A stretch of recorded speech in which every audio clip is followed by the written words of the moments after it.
마가복음 2장입니다. 1절부터 12절까지 말씀입니다. 1절의 말씀부터 함께 합독하겠습니다. 수일 후에 예수께서 다시 가버나움에 들어가시니 집에 계시다는 소문이 들린지라 많은 사람이 모여서 문 앞까지도 들어설 자리가 없게 되었는데 예수께서 그들에게 도를 말씀하시더니 사람들이 한 중풍병자를 4사람에게 메워가지고 예수께로 올세 무리들 때문에 예수께 데려갈 수 없으므로 그 계신 곳에 지붕을 뜯어 구멍을 내고 중풍병자가 누운 상을 달아내리니 예수께서 그들의 믿음을 보시고 중풍병자에게 이르시되 작은 자야 내 죄사함을 받았느니라 하시니 어떤 서기관들이 거기 앉아서 마음에 생각하기를 이 사람이 어찌 이렇게 말하는가? 신성모독이로다. 오직 하나님 한 분 외에는 누가 능히 죄를 사하겠느냐? 그들이 속으로 이렇게 생각하는 줄을 예수께서 곧 중심에 아시고 이르시되 어찌하여 이것을 마음에 생각하느냐? 중풍병자에게 뇌죄 사함을 받았느니라 하는 말과 일어나 내 상을 가지고 걸어가라 하는 말 중에서 어찌 쉽겠느냐?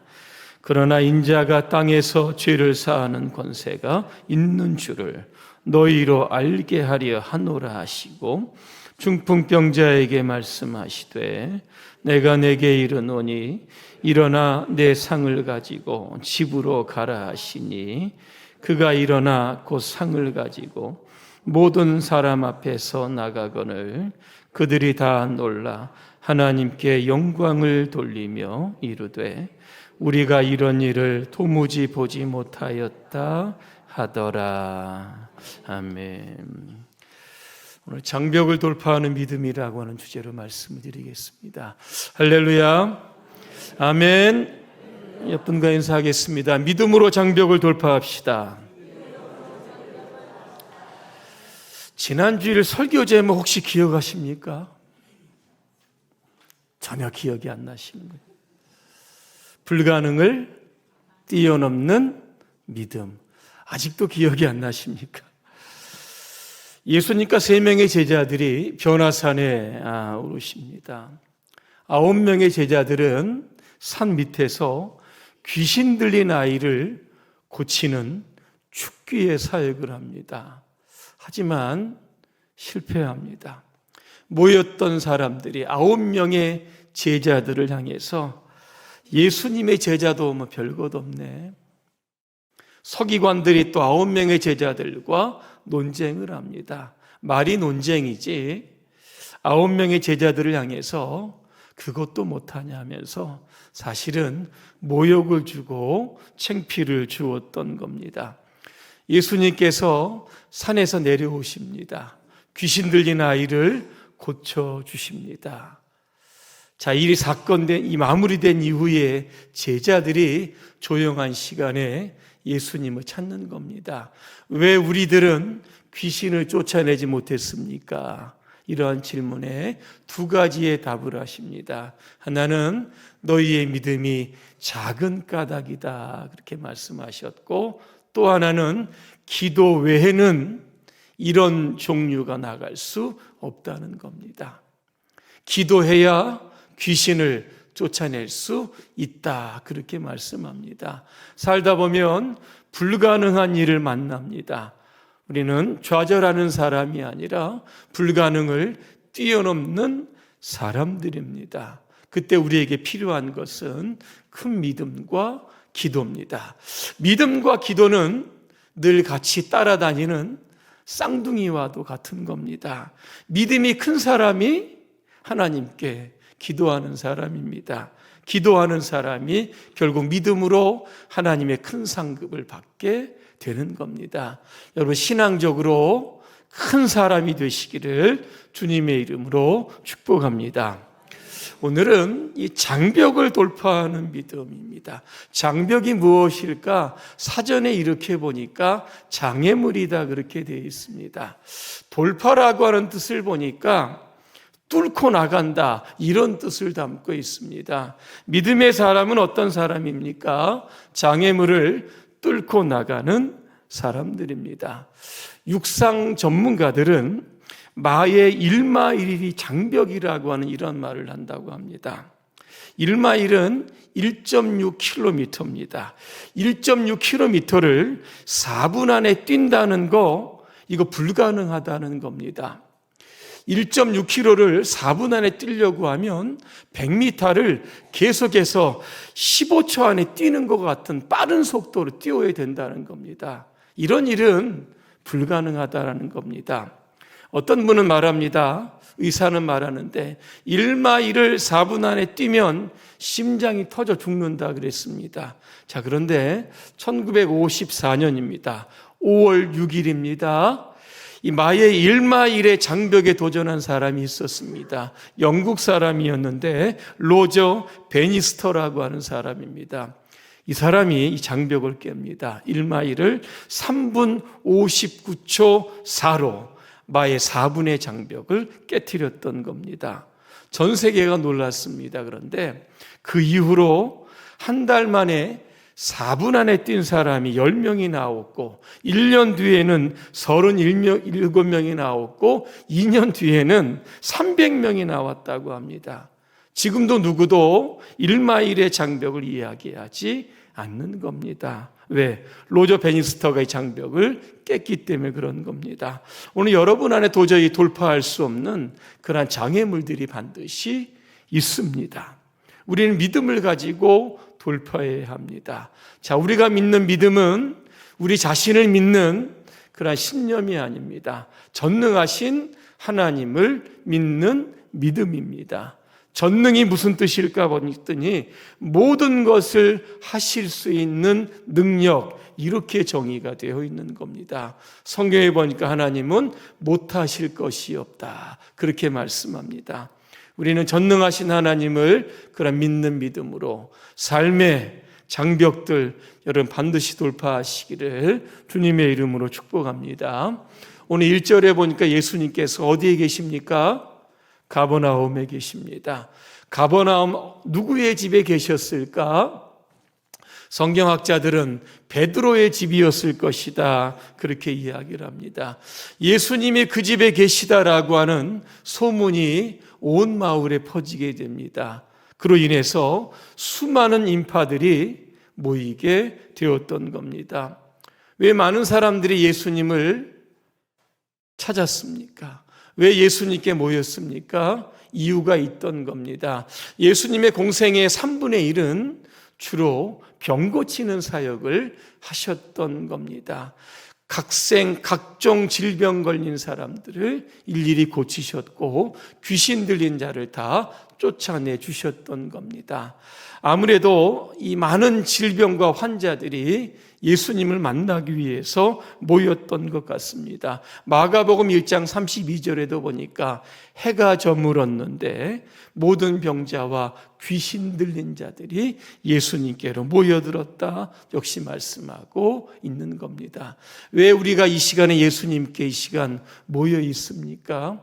우리가 각자가 가지고 있는 여러 가지 질병의 문제도 있고 불가능의 문제도 있고 장애물의 문제도 있기 때문에 그런 겁니다. 오직 주님만이 해결하실 수 있는 주님의 능력으로만 이것들을 풀어가실 수 있기 때문에 우리는 주님께 능력을 믿고 이 자리에 나오게 된 줄로 믿습니다. 오늘 이 자리에서 우리가 예수님을 다 만나야 되는 겁니다. 그래서 여러분 안에 치유와 회복을 경험하시는 시간이 되시기를 주님의 이름으로 축복합니다. 오늘 3절에 보니까 네 사람이 한 사람의 중풍병자의 그 상을 메고 예수님께로 오는 그러한 장면이 나오고 있습니다. 이 중풍병이라고 하는 거 뇌졸중입니다. 뇌혈관에 이상이 생기면 몸이 마비되는 그러한 증상이 바로 이 중풍병입니다. 누가복음에 보니까 이 중풍병 환자가 중증이었다는 겁니다. 걸어서 오지 못하고 침상에 눕힌 채로 사람들에 의해서 예수님께로 왔다. 그렇게 표현되고 있습니다. 여러분, 지금 예수님 주위에 수많은 사람들이 있습니다. 어떻게 예수님께 한 발짝이라도 더 가까이 가서 치유를 경험하기를 원하는 사람들이 있다는 겁니다. 그런데 오늘 이 중풍병자를 메고 온 4명의 사람들, 누가 길을 비켜주겠습니까? 누가 길을 양보하겠습니까? 절대로 양보하지 못하는 상황이었던 겁니다. 만약에 여러분 중에 이 4사람 중에 한 사람이었다고 여러분 가정해 보시기를 바랍니다. 저런 상황에서 여러분이라면 어떻게 하시겠습니까? 군중을 돌파해서 이 중풍병자, 이 환자를 예수님께 데리고 가겠습니까? 아니면 무리들 때문에, 사람들이 많다는 이유 때문에 집으로 되돌아가시겠습니까? 여러분이라면 어떻게 하시겠습니까? 보통 2가지 중 하나를 선택을 할 겁니다. 하나는 아마 포기할 겁니다. 4명의 사람들 할 만큼 했지 않겠습니까? 더 이상 예수님께 접근할 방법은 없습니다. 그래서 친구에게 이렇게 얘기했을 겁니다. 우리가 최선을 다했는데 여기까지밖에 못하겠다. 그래서 그 상을 그대로 든 채 아마 돌아갔을 겁니다. 또 하나는 믿음으로 가능성을 찾는 분들이 있을 겁니다. 4절을 보니까 무리들 때문에 그랬습니다. 집 문 앞에까지, 마당까지, 골목 그 어귀까지 아마 가득가득 사람으로 메웠을 겁니다. 들어갈 수 있는 방법 없었을 겁니다. 근데 그들의 눈에 무엇이 보였습니까?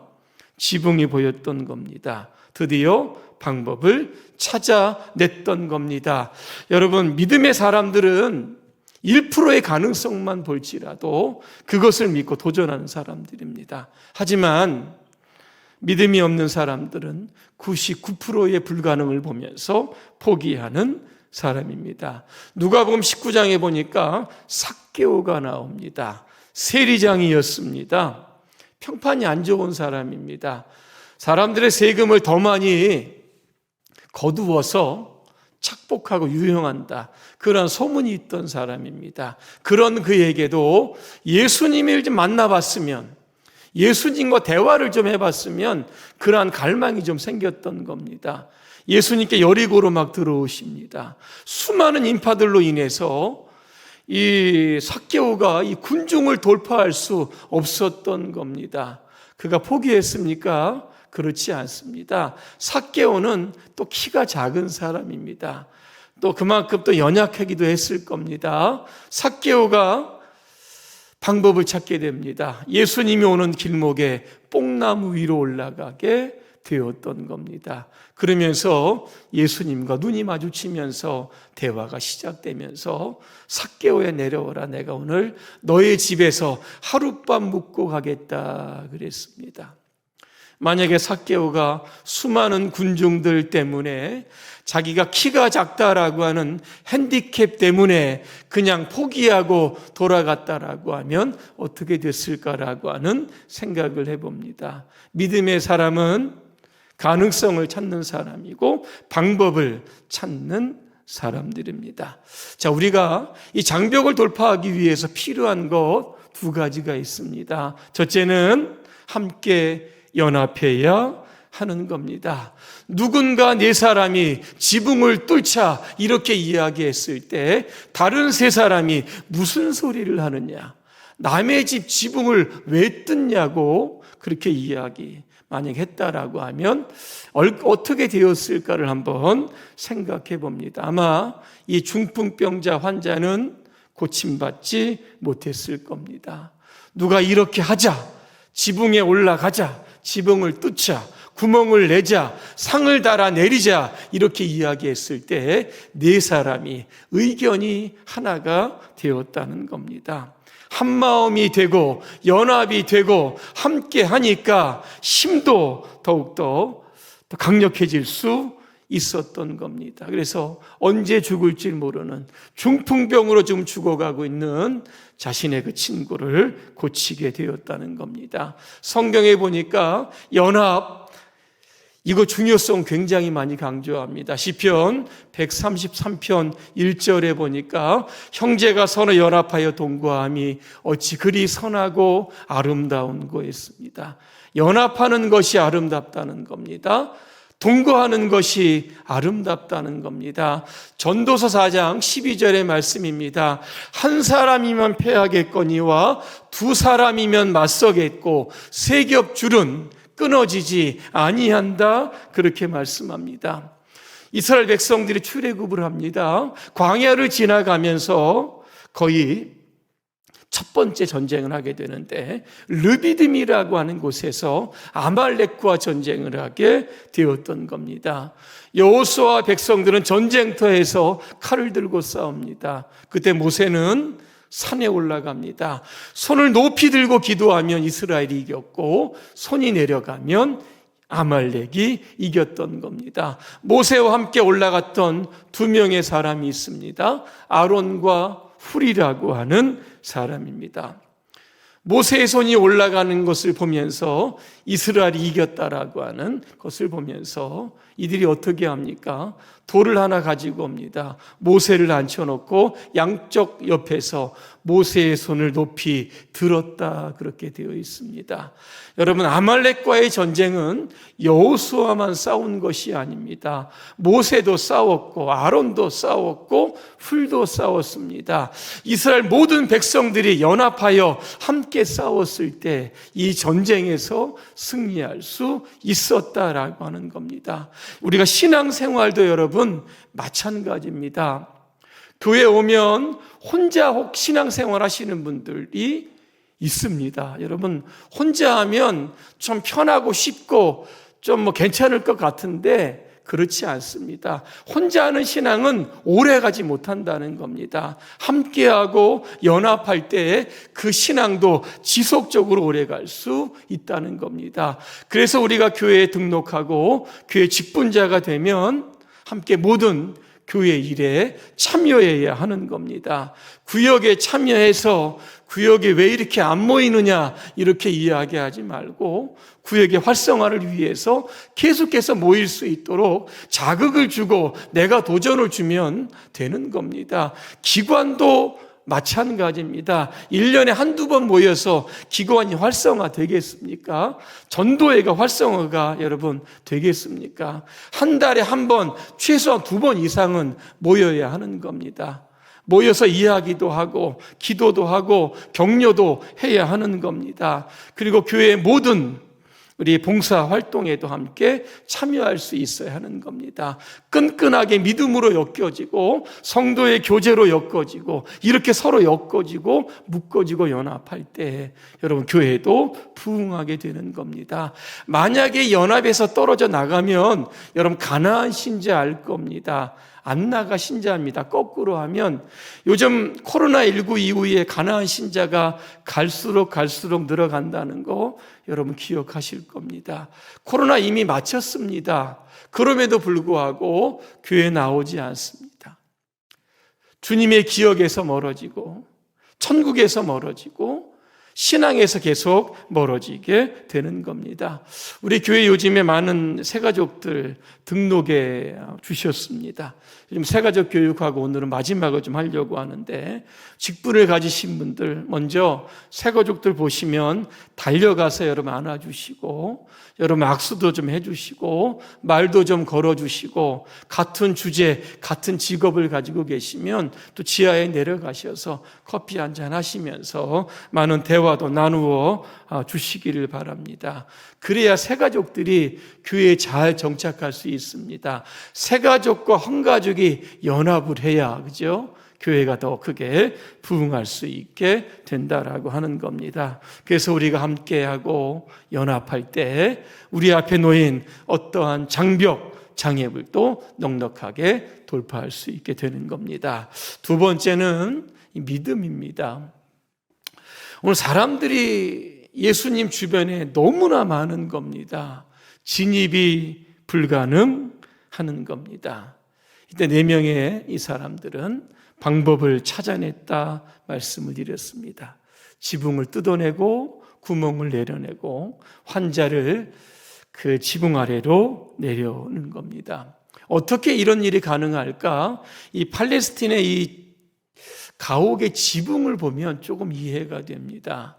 팔레스틴 땅은 집을 지을 때 평평하게 보층, 단층으로 그렇게 짓게 되는 겁니다. 벽과 벽 사이에 대들보를 가로로 세웁니다. 그리고 천장을 향해서 기둥을 세우는 겁니다. 그리고 작은 석가래들을 대들보 위에 이렇게 올려놓는 겁니다. 거기에 덤불을 올려놓습니다. 그리고 흙으로 그렇게 덮습니다. 모래나 자갈들을 뿌린 뒤에 이 굴림대의 돌을 가지고 평평하게 다져서 지붕을 완성하게 되는 겁니다. 집 밖에는 이 계단을 두어서 지붕으로 올라가게 합니다. 더운 여름이면 지붕에 올라가서 저녁에 잠을 자기도 합니다. 그리고 곡식을 마르는 그러한 용도로 지붕을 사용하기도 하는 겁니다. 저는 이러한 좀 상상을 해보았습니다. 지금 4사람이 지붕에 올라가서 지붕을 뜯고 있습니다. 구멍을 내고 있습니다. 지붕 아래의 그 집에서는 예수님께서 지금 말씀을 전하시고 계시는 겁니다. 지금 막 흙덩어리, 덤불 덩어리들이 밑으로 떨어지고 있습니다. 얼마나 많은 먼지가 일어나겠습니까? 여러분, 한 사람이 그 중풍병자가 누운 침상을 내리려고 하면 도대체 여러분 수평으로 내려야 되지 않겠습니까? 그러면 아마 지붕을 다 뜯어야 될지도 모르겠습니다. 아마 망치로 두들기는 소리도 났을 겁니다. 굉장히 시끄러웠을 겁니다. 집주인이 보니 굉장히 황당도 했을 겁니다. 왜 남의 지붕을 망치느냐고 내려오라고 소리칠 수도 있고, 집 안에 있는 사람들, 집 밖에 있는 사람들도 지금 하는 일을 중단하라고 아마 가서 말렸을지도 모릅니다. 하지만 이 4명의 사람들은 하던 일을 계속 하고 있었던 겁니다. 누가 뭐라고 해도 정말 무모하게 보이는 이 일을 계속적으로 진행했다는 겁니다. 왠지 아십니까? 이유는 하나입니다. 오직 예수님만이 이 내 친구의 중풍병을 고칠 수 있다는 믿음이 있었기 때문에 그런 겁니다. 그 믿음이 있으니까 그 무모한 일을 지금 하고 있는 겁니다. 여러분, 인천 상륙작전 여러분 아십니까? 1950년입니다. 9월 15일 유엔군이 맥어더 장군의 지휘 아래 인천 상륙작전에 성공을 합니다. 그래서 6.25 전쟁의 전세를 뒤바꾼 군사작전입니다. 맥어더가 인천 상륙작전을 제안했을 때 미 합동참모본부와 해군이 반대했다고 합니다. 이유는 한 가지입니다. 인천에 간만에 차가 커서 여기에 배를 댈 수 없다라고 하는 이유에서입니다. 모든 사람이 다 안 된다고 했습니다. 유일하게 맥어더만 된다고 했던 겁니다. 당시 맥어더 장군이 이거 인천 상륙작전 불가능하다, 이런 소리에 만약에 귀를 기울여서 시도도 해보지 않았다라고 하면 어떻게 됐을지 여러분이 아마 상상에 맡기겠습니다. 마가복음 10장에 보니까 바디메오라고 하는 맹인이 나옵니다. 한번 예수님께 제자들과 함께 여리고를 이렇게 떠나시는데 이 눈먼 바디메오가 길가에 앉아 있다가 예수님이라고 하는 이 소리를 듣고 큰 소리로 외칩니다. 다윗의 자손 예수 그리스도의 나를 불쌍히 여겨주십시오. 그랬더니 옆에 있던 사람들이 시끄럽다고 조용히 하라고 막 꾸짖는 겁니다. 성경에 보니까 이 바디메오가 여러분 어떻게 되는지 아십니까? 더욱더 큰 소리로 소리를 지르게 되는 겁니다. 다윗의 자손 예수 그리스도여 나를 고쳐 주십시오. 그 소리를 들으시고 예수님께서 발걸음을 멈추셨다 그랬습니다. 그를 데려오라고 하셨고 그의 눈을 열어서 보게 하셨던 겁니다. 믿음이 무엇입니까? 예수님을 부르는 겁니다. 길 가시던 예수님을 부르려고 하면 얼마나 여러분 크게 불러야 하겠습니까? 부르고 또 부르고 목소리가 터지도록 예수님을 부르는 거, 이게 바로 믿음이라고 하는 겁니다. 여러분, 이제 지붕에 구멍이 뚫렸습니다. 위에서 중풍병자를 누인 그 상이 내려오게 됩니다. 예수님의 반응, 어떤 반응을 하셨습니까? 그들을 혼내셨습니까? 아닙니다. 오히려 그들의 믿음을 보셨다는 것은 그들의 믿음을 칭찬하셨다는 겁니다. 오늘 11절과 12절입니다. 내가 내게 이르노니 일어나 내 상을 가지고 집으로 가라. 그렇게 하셨던 겁니다. 저는 이 장면을 보면서 믿음을 이렇게 정의하면 좋겠습니다. 믿음은 지붕 위로 올라가는 겁니다. 낮은 데서 높은 곳으로 올라가고, 불신앙에서 신앙으로 올라가는 것이고, 불가능에서 가능으로 올라가는 겁니다. 또한 믿음은 지붕을 뜯어내는 겁니다. 장벽을 뜯어내고, 안 된다는 생각을 뜯어내고, 불가능한 생각을 하나씩 뜯어내는 겁니다. 또 하나, 믿음은 다른 사람들의 소리에 민감하게 반응하지 않는 겁니다. 오늘 여기에 모였던 사람들 다 내려오라고 이야기했을 겁니다. 안 된다고 얘기했을 겁니다. 포기하라고 얘기했을 겁니다. 하지만 그들은 포기하지 않습니다. 세상 사람들이 하는 얘기는 거의 99%가 부정적입니다. 안 된다는 겁니다. 하지 말라고 합니다. 이런 소리를 들으면 사실 할 것이 아무것도 없는 겁니다.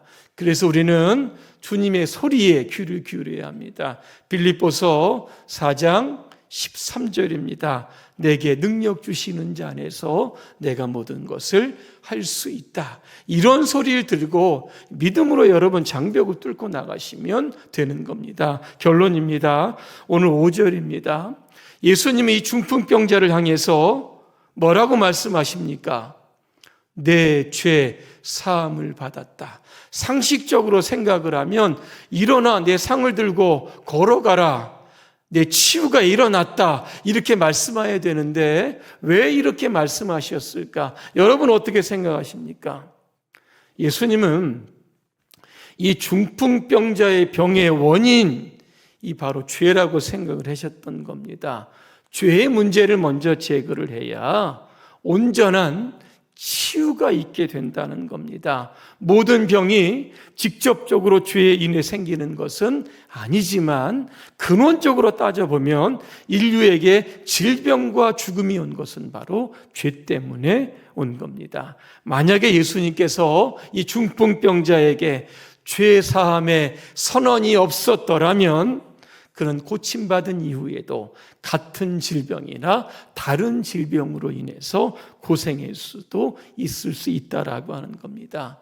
이 시간 우리가 예수 믿고 질병에서 치유되는 것도 더 중요하지만 그보다 더 중요한 것은 바로 죄의 문제를 해결하며 살아가는 겁니다. 모든 질고의 원인이 바로 죄에 있음을 여러분 기억하시길 바랍니다. 예수님은 우리의 죄를 사하시고 고치시는 분이십니다. 우리의 죄의 문제가 해결되면 우리의 영혼이 잘 되고 범사가 잘 되고 강건한 삶을 살아가게 되는 겁니다. 이 한 주간도 여러분 믿음으로 여러분 장애물들 여러분 돌파하시고 오늘 하나님 주시는 그러한 기적들을 경험하시기를 주님의 이름으로 축복합니다. 기도하겠습니다. 은혜로우신 하나님, 살다 보면 우리 앞에 수많은 장벽들이 있고 장애물들이 있습니다. 우리가 그런 것들을 보면서 뒤로 후퇴하지 않게 하여 주시고 주저하지 않게 하시고 포기하지 않게 하여 주시옵소서. 전능하신 하나님, 그분이 나의 하나님이심을 믿고 믿음으로 장벽을 돌파할 수 있는 우리 봉산의 모든 교우들 다 되게 하옵소서. 예수님의 이름으로 기도합니다. 아멘.